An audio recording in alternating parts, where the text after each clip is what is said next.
The Rock helped a homeless teen become the greatest fighting champion. Heavy rain pounded the streets of Miami when 16-year-old Marcus Silva sought shelter under the awning of an abandoned building. His soaked clothes clung to his thin frame, and his empty stomach had been aching for 2 days. It wasn't the first time he'd gone hungry, and it wouldn't be the last. Since running away from the orphanage at 14, Marcus had learned that life on the streets was a constant fight for survival. The kid had only a torn backpack with some dirty clothes and a crumpled notebook where he wrote his thoughts. Inside it, he harbored the impossible dream of becoming a professional fighter. He'd always been fascinated by martial arts, watching fights through the windows of electronics stores when he had the courage to get close without being kicked out by security guards.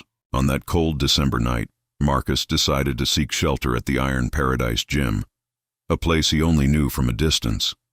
He knew it was frequented by celebrities and elite athletes, but the back door sometimes stayed slightly open during late-night cleanings. He had nothing to lose. As he snuck around the back of the building, Marcus heard the distinctive sound of weights being lifted. He peered through the window and saw a massive man, bald, with tribal tattoos covering his right arm. Even from behind, Marcus immediately recognized the figure. It was Dwayne Johnson, The Rock, his childhood idol. The kid's heart raced. There was the man who represented everything he admired: strength, determination, and the ability to overcome any obstacle. Marcus remembered the stories he'd read in discarded newspapers about how The Rock had also faced hardships in his youth, sleeping in cars and struggling to survive. Without realizing it, Marcus leaned too heavily against the window, which gave way with a crash. The kid tumbled into the gym, landing awkwardly among the equipment. The Rock turned immediately, sweat dripping down his face, but instead of the expected anger, his eyes showed curiosity and concern. "Hey kid, you okay?" Dwayne asked, approaching carefully. Marcus tried to get up quickly, stammering apologies and confused explanations about just looking for shelter from the rain. His hands were shaking, not just from the cold but from the nervousness of being face-to-face with his biggest idol. The Rock carefully observed the boy. Wet and dirty clothes, shoes with holes, a scared but determined look. He immediately recognized the signs of someone living on the streets. He'd seen that same look in the mirror years ago, when he himself wasn't sure where his next meal would come from. "What's your name, kid?" he asked with a gentle voice, extending a clean towel. Marcus hesitated for a moment before answering.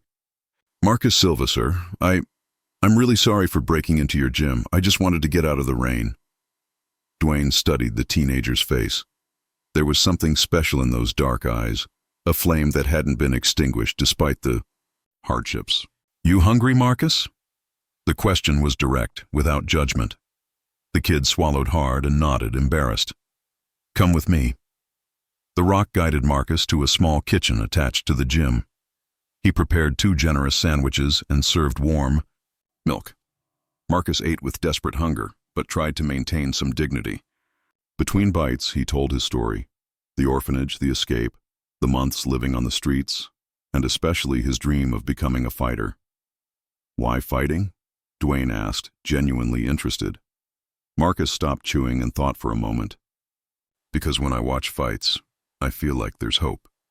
That no matter how strong your opponent is, there's always a chance to win if you never give up." Those words deeply touched The Rock. He saw in them the reflection of his own journey, from the tough times to becoming a global superstar. That night, he made a decision that would change not only Marcus's life, but his own as well. "Marcus, how about a deal?" Dwayne said, crossing his muscular arms. "You can stay here at the gym. There's a little room in the back that I use to store equipment. You can turn it into your temporary bedroom.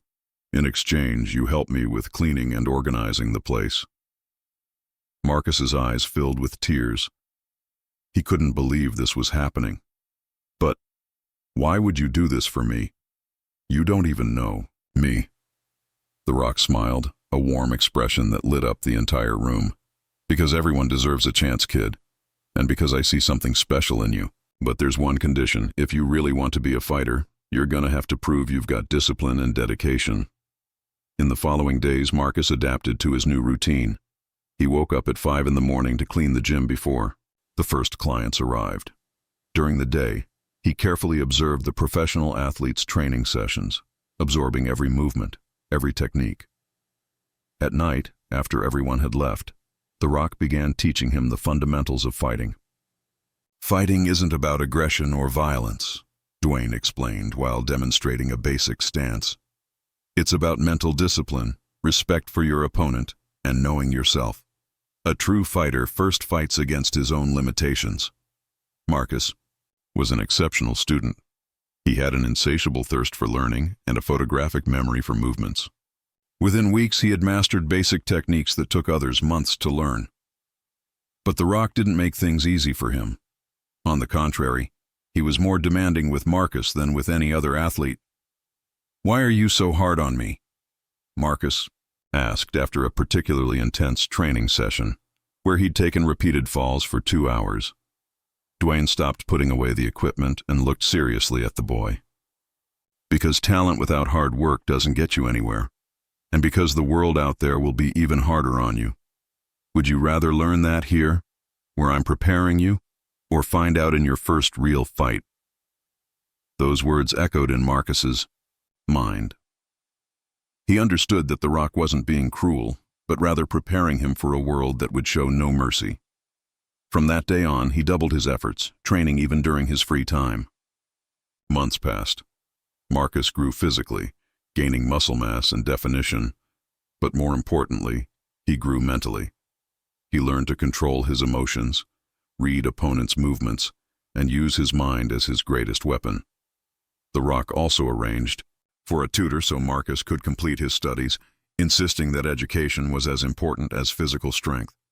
One day, Dwayne received a visit from Dana White, president of the UFC.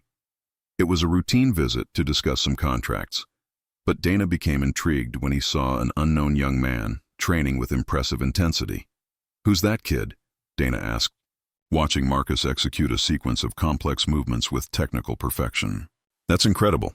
Where'd you find him?" The Rock briefly told Marcus's story, omitting only the most personal details. Dana was impressed not only with the young man's physical abilities, but with his work ethic and humility. "He's got the potential to be special," Dana said. "How about we set up some amateur fights to test him?" Marcus could barely believe it when The Rock told him about the proposal. His first fight would be against an experienced opponent with more than 20 wins on his amateur record. At first, he felt fear, but remembered his mentor's words. "Fear is normal. Courage is doing what needs to be done despite the fear." Marcus's first fight took place in a small gym in downtown Miami. The Rock was in the front row, offering guidance between rounds.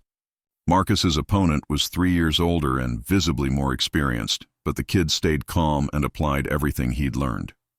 The fight was balanced during the first 2 rounds. Marcus took some hard shots, but always recovered quickly. In the 3rd round, he saw an opening in his opponent's guard and applied an armbar he'd practiced thousands of times. The fight ended with his first victory by submission. The Rock was beaming with pride. He hugged Marcus at the end of the fight and whispered, "This is just the beginning, champ." Marcus's victories began to accumulate. In 1 year, he'd won 15 consecutive amateur fights, all by submission or TKO. His reputation grew rapidly in the mixed martial arts scene. Sports journalists began writing about the prodigy discovered by The Rock. During this period, the relationship between Marcus and Dwayne evolved from mentor and student to something resembling father and son. The Rock had never married or had children, and found in Marcus an opportunity to exercise a paternal role he'd always desired. Marcus, in turn, saw in Dwayne not just a trainer, but the father figure he'd never had. "You changed my life," Marcus said one night after a particularly intense training session. "I don't know how I'll ever be able to repay everything you've done for me."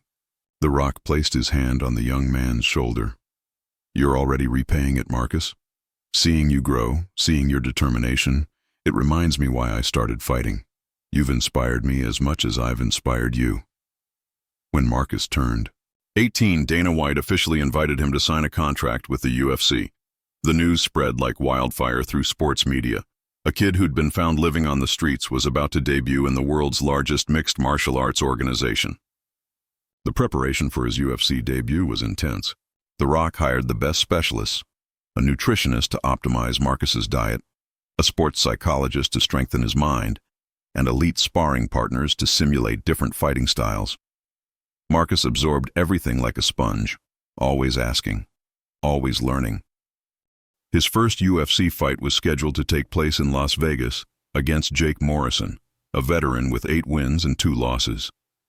The media painted Marcus as an underdog, but those who knew him understood he possessed something special, a unique combination of natural talent, hard work, and a story of overcoming that motivated him beyond the ordinary. During fight week, Marcus faced intense media pressure. Reporters wanted to know about his life on the streets, about how he'd met The Rock, about his expectations for his career. Some tried to create controversy, suggesting he'd receive special treatment because of his friendship with a celebrity. The Rock taught Marcus how to deal with external pressure. Remember, their words can't hurt you in the octagon. When that door closes, it'll just be you, your opponent, and everything we've trained. Trust your preparation. Fight night arrived. The T-Mobile Arena was packed with more than 20,000 people present. Marcus felt his heart racing, but kept his breathing controlled as he'd learned. The Rock was beside him in the locker room, giving final instructions. "Remember the first time we met?" Dwayne asked, helping Marcus put on his gloves. "You were just a scared kid looking for shelter from the rain. Look where you are now. You're already a winner, regardless of what happens in the next 15 minutes. Marcus nodded, feeling a wave of gratitude and determination. He walked to the octagon with firm steps, accompanied by the crowd's screams. Some people cheered for him, others for his opponent, but everyone recognized they were witnessing something special. The fight began with Morrison trying to impose his striking game, using his reach advantage to keep Marcus at a distance. But the young man had studied his opponent's videos intensively. He knew Morrison had a tendency to drop his guard after punch combinations and waited patiently for the right moment. In the second round, Morrison made exactly the mistake Marcus had anticipated. After a flurry of punches, he slightly lowered his left hand. Marcus exploded forward, executing a perfect takedown and immediately transitioning to his opponent's back. Within seconds, he'd locked in a rear naked choke that forced Morrison to tap. The arena exploded in deafening screams. Marcus had won his UFC debut by submission in the second round. The Rock jumped the octagon fence and hugged his student, with tears in his eyes. It was a moment both had dreamed of, but that had seemed impossible just a few years before. After the fight, during the octagon interview, Marcus dedicated the victory to all the young people living on the streets. "If I could make it here, you can too. Never give up on your dreams, no matter how impossible they seem." The victories continued to accumulate. Marcus won his second fight by TKO in the first round. The third ended with a spectacular guillotine. The fourth was a unanimous decision after completely dominating his opponent for 3 rounds. With each victory, his confidence grew and his reputation solidified. The Rock accompanied every step of the journey, always present at training sessions and fights, but he also knew he needed to give Marcus space to develop his own identity as a fighter. Gradually, he began sharing training responsibilities with other specialists, taking on more of an advisor and father figure role. After 2 years in the UFC, Marcus had accumulated an impressive record, 10 wins and no losses. His next fight would be for the interim middleweight belt, against experienced Brazilian champion Roberto "Hammer" Santos, considered one of the best pound-for-pound fighters in the world. The preparation for this fight was the most intense of Marcus's career. Santos was known for his versatility, being equally dangerous standing and on the ground. He'd defended the belt 5 consecutive times and had never been submitted in his professional career. "This is the fight that'll define whether you're just a promising prospect or a true champion," The Rock said during training. "Santos will test every aspect of your game. You'll need to be perfect." Marcus intensified his training even more. He spent 8 hours a day at the gym, working striking with former boxing and Muay Thai champions, grappling with Brazilian Jiu-Jitsu masters, and conditioning with the world's best trainers. His dedication was total and absolute. The Rock watched with pride as his student evolved. Marcus had transformed from a lost boy into a world-class elite athlete. But more importantly, he'd maintained his humility and values, always remembering where he came from and helping other young people in similar situations. During the months of preparation, Marcus established a foundation to help street youth find opportunities in sports. The Rock was his first major donor and ambassador, helping raise millions of dollars for the project. The fight date arrived, July 15th, at Madison Square Garden in New York. The atmosphere was electric. Marcus had become one of the UFC's most popular fighters, not just for his skills, but for his inspiring story and charismatic personality. In the locker room, moments before the fight, The Rock sat next to Marcus. "Remember when you asked me why I helped you that first night?" Marcus nodded. "It was because I saw in you what I saw in myself years ago, the refusal to accept defeat as destiny. You've already proven everything you needed to prove. Now go out there and take what's yours." The walk to the octagon seemed to last forever. Marcus felt the weight of the moment, but also a surreal calm. All the years of training, all the sacrifices, all the lessons learned converged into those next 25 minutes. Santos was a formidable opponent. In the first 2 rounds, the fight was extremely balanced. The Brazilian showed why he was considered one of the best in the world, neutralizing many of Marcus's takedown attempts and keeping the striking competitive. In the 3rd round, Marcus began to find his rhythm. He managed to take Santos down and spent several minutes controlling him on the ground, but couldn't finish. The round ended with Marcus having a slight advantage on the scorecards. The 4th round was crucial. Santos, knowing he needed something special, came out swinging at Marcus. He managed to connect some hard shots that rocked the young American.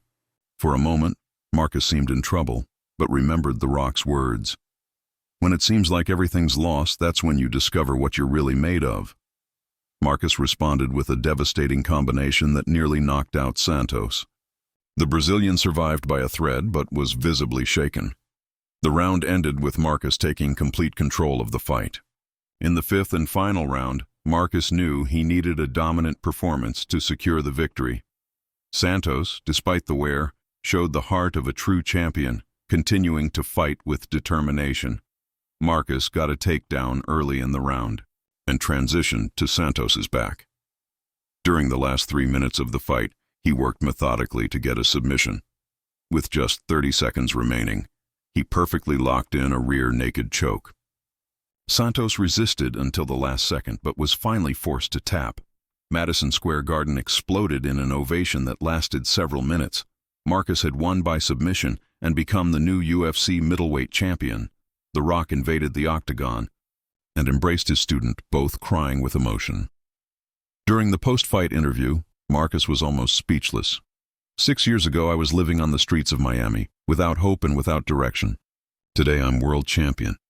This was only possible because someone believed in me when I didn't even believe in myself. The Rock, watching from the side, felt a mixture of paternal pride and deep satisfaction. He'd helped transform a lost boy into the greatest champion in his division. But he knew all the credit belonged to Marcus, who had worked tirelessly to get there. In the following months, Marcus defended his belt 3 consecutive times, each victory more impressive than the last. He became the face of the UFC, appearing on magazine covers and television shows around the world. His story inspired millions of people facing adversity. Throughout this entire period, The Rock remained as his closest advisor and father figure. He helped Marcus navigate fame and million-dollar contracts, always reminding him to keep his feet on the ground and never forget where he came from. "Success doesn't change who you are," Dwayne would say. "It just reveals who you always were. And you were always a champion, Marcus. Since that first night when you refused to accept that living on the streets was your destiny." Marcus's career continued its upward trajectory. Eventually, he moved up to light heavyweight and conquered that belt as well, becoming only the 6th fighter in UFC history to be champion in 2 divisions simultaneously. But his greatest pride wasn't in the belts or records. It was in the foundation he'd created, which had already taken hundreds of young people off the streets and given them opportunities through sports. The Rock was the honorary president of the organization, and together they'd built a network of training centers in cities around the world. On a special night, 5 years after becoming champion, Marcus was honored at a ceremony in the same gym where he'd first trained with The Rock. Hundreds of people were present, including other UFC champions, celebrities, and most importantly, dozens of young people who'd been helped by his foundation. During his speech, Marcus looked directly at The Rock, who was in the front row. There's a saying that it takes a village to raise a child. In my case, it took just one man with a heart big enough to see potential where others saw only problems. Dwayne Johnson didn't just change my life, he gave me a life. The Rock stood up and applauded, tears streaming down his face. In that moment, he understood that finding Marcus on that rainy night had been one of the greatest gifts life had given him. He'd tried to help a young person in trouble and, in the process, discovered a greater purpose for his own existence. Marcus Silva's story became legend in the world of mixed martial arts. Books were written, documentaries were produced, and his biography became required reading in motivational programs around the world. But for those who knew him personally, his greatest achievement wasn't being world champion, but having remained the same humble and determined young man The Rock had found seeking shelter from the rain. Years later, when journalists asked The Rock about his greatest pride in life, he always answered the same way. I won titles, starred in movies, built a business empire, but nothing compares to having helped Marcus realize his potential. Sometimes, our greatest victory isn't what we achieve for ourselves, but what we manage to awaken in another person. And Marcus, now considered one of the greatest fighters of all time, always ended his interviews the same way. If you're going through hardships, if it seems like there's no way out, remember my story. There's always hope. There's always someone willing to help. And there's always a chance you can become much more than you ever imagined possible. The friendship between The Rock and Marcus remained strong throughout the years. Even after Marcus retired from active competition and became a successful businessman, they continued talking daily. Dwayne had found not just a student, but a son of the heart. And Marcus had found not just a mentor, but the father he'd always been looking for. Their story became a symbol that no matter how dark the night, there's always the possibility of a new dawn, and that sometimes all a person needs is someone who believes in them when they don't even believe in their own potential. Marcus Silva's legacy transcended sports. He proved that real heroes exist, and that sometimes they appear in the form of someone willing to extend their hand to those who need it most. The Rock had given Marcus a chance, and Marcus transformed that chance into the most inspiring story of overcoming adversity of his generation.